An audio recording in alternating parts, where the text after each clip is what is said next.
Tante Yaya juga keluarga besar telah mengundang saya di acara pesta perkawinan ipar ya. Kebetulan ada adik saya Haja Cica Alwi bersama Yuki Pi. Ya baiklah. Lagu apa Umi? Wih, dapetin romanan itu teh Umi. Bagaimana dia ya? Ya baiklah. Ini permintaan daripada Umi. Kembali saya mengangkat sebuah lagu Bugis abadi yang tidak asing dari dulu sampai sekarang.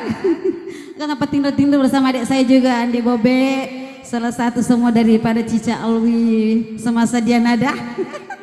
Ya Fir penggawa nih. Ya kembali saya mengangkat sebuah lagu Bugis abadi, sebuah lagu yang mana berjudulkan Ya Belale atau Cakarudu Atin Romadani. Ya salah satu kameramen dan juga pencipta lagu Ipin, Pak Ipin Mustafa Bande, serius bang. Ya serius, mata piusu breaker nih. Padangkah maca-maca. Ya.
sempetin rekam lagi. Umi ndak tidur sih Umi?